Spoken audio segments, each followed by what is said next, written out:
Hi guys, I'm Rishi and I've created this small video talking about options to replace Saka in your fantasy football league.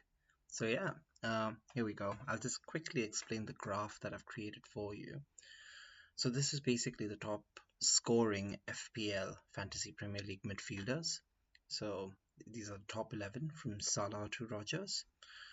And if you see the bars over here, they have different colors. So you have green, you have an orange, and you have two reds. So that actually denotes the difficulty of the fixture list in the upcoming month.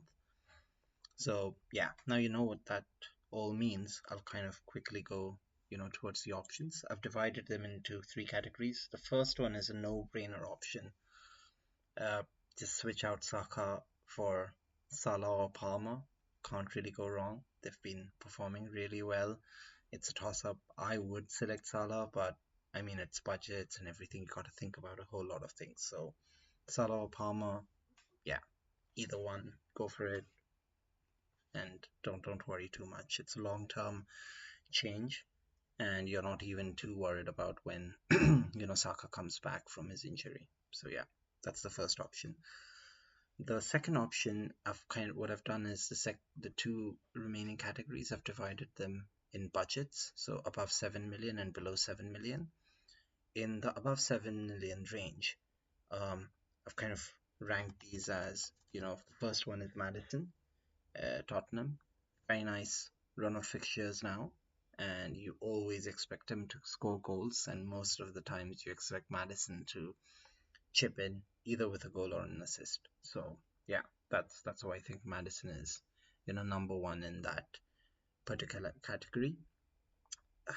Really difficult decision between Fernandez and Diaz, and the only reason why I've kind of picked Fernandez as the second is because he will always get games. Diaz, you don't know whether he starts. Sometimes he might be subbed. Sometimes, yeah, he might not be in the starting 11. So that's why Fernandez gets that second ranking. He's also the principal penalty taker, so that's why.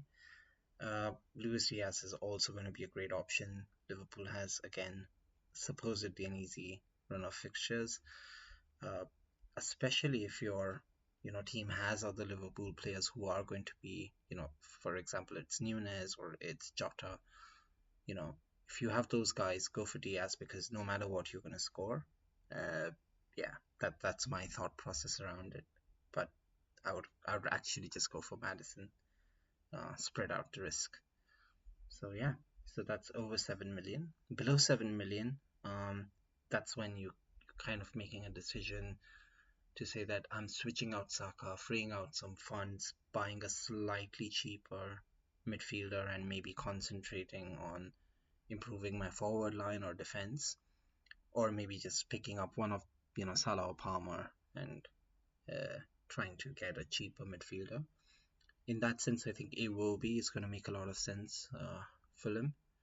They have a pretty relatively easier run of fixtures compared to the other teams there, so Iwobi makes a lot of sense.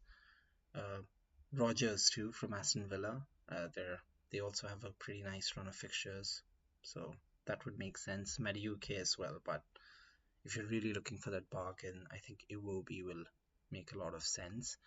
I've heard a few people talk about Saar from Crystal Palace. The only reason why I'm not including him right now is I don't see consistency yet. So yeah, that's basically my thought process around what you want to choose.